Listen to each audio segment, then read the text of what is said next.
Escritório do ex-ministro da Justiça, Ricardo Lewandowski, recebeu 5 milhões do Banco Master por serviços de consultoria e você vai ver também.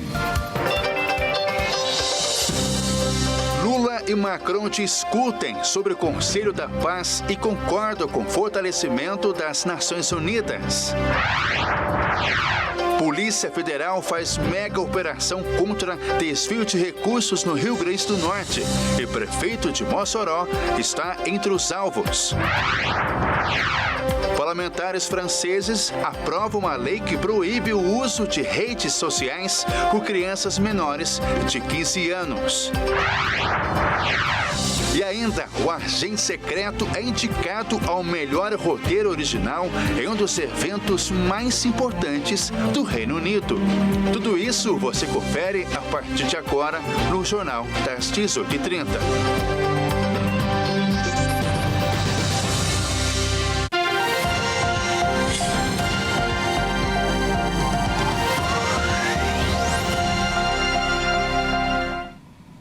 Olá, seja muito bem-vinda e bem-vindo. Nós estamos ao vivo agora, são 18 horas e 37 minutos pelo horário de Brasília. Eu sou Ismael Nascimento e a partir de agora você confere comigo as principais notícias dessa terça-feira. O escritório de advocacia do ex-ministro da Justiça, Ricardo Lewandowski, recebeu 5 milhões de reais do Banco Master para a prestação de serviços de consultoria jurídica. O contrato foi mantido mesmo depois que ele assumiu o cargo de ministro da Justiça em fevereiro de 2024. O ex-ministro da Justiça, Ricardo Lewandowski, firmou um contrato com o banco de Daniel Vocaro por indicação do senador Jacques Wagner, do PT da Bahia. O contrato entre o escritório do ex-ministro e o Master tinha o valor de R$250 mil mensais e foi assinado no dia 28 de agosto de 2023.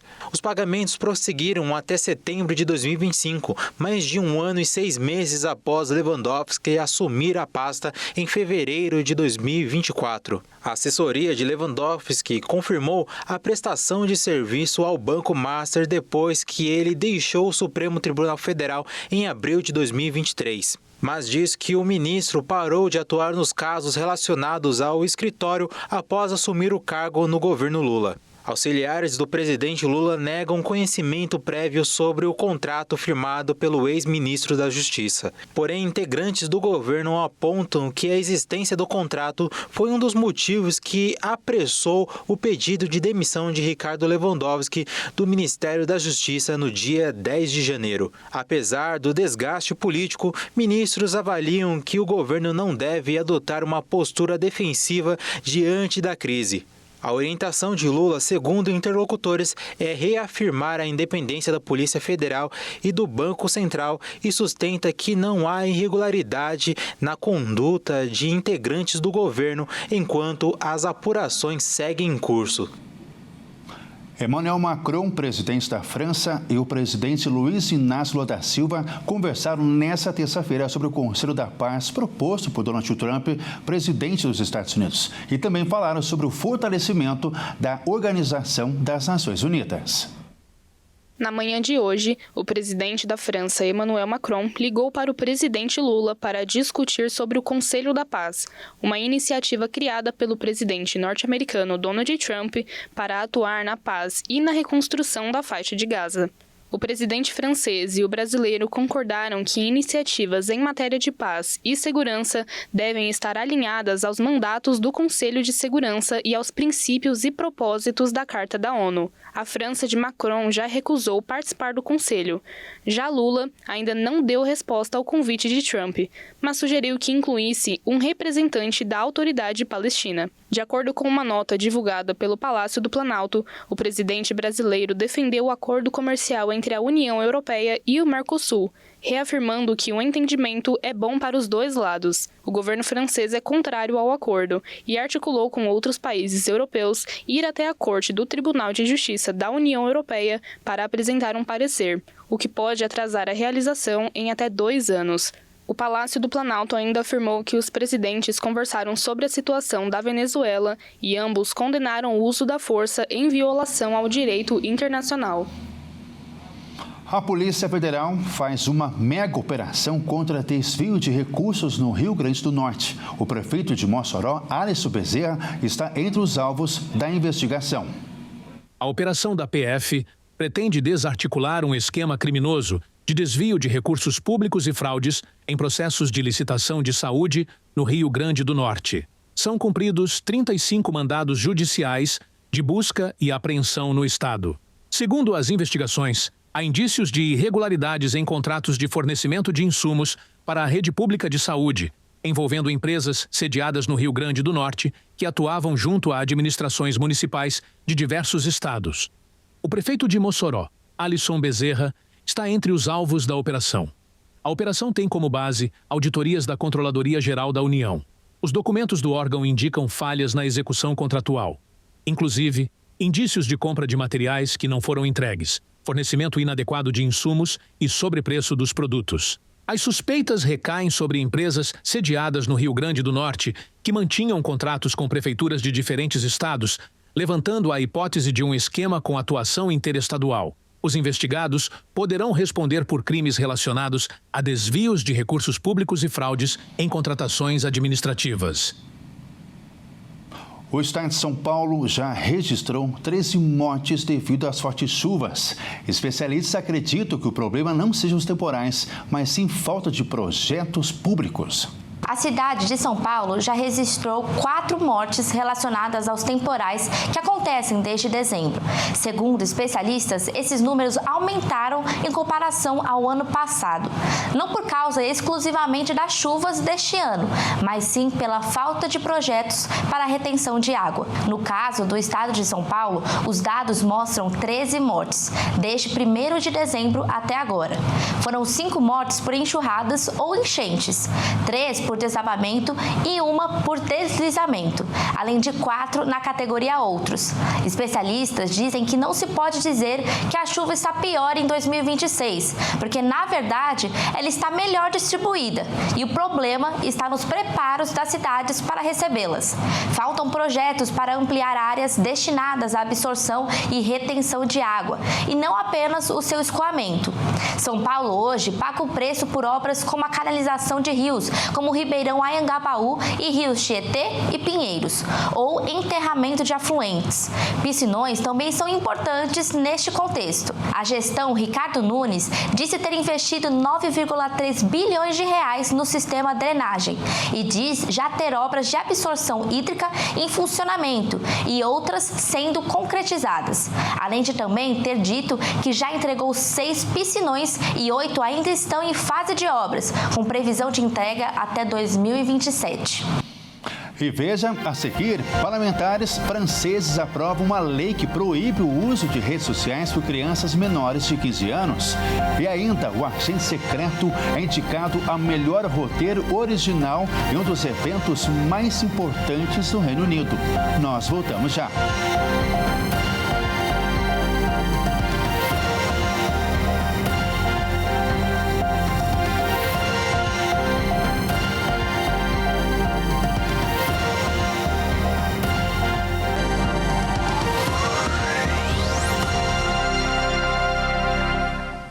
Olá, nós estamos de volta e ao vivo, agora são 18 horas e 47 minutos pelo horário de Brasília.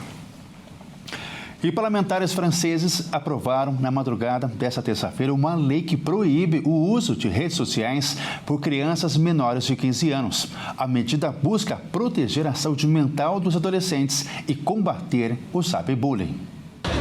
Parlamentares franceses aprovaram na madrugada desta terça-feira uma lei que proíbe o uso de redes sociais por crianças menores de 15 anos. Após mais de 7 horas de debate, a Assembleia Nacional aprovou o projeto de lei por 130 votos a 21. A medida, que ainda precisa da aprovação no Senado para entrar em vigor, segue os passos da Austrália, que em dezembro proibiu essas plataformas para menores de 16 anos, um caso pioneiro no mundo.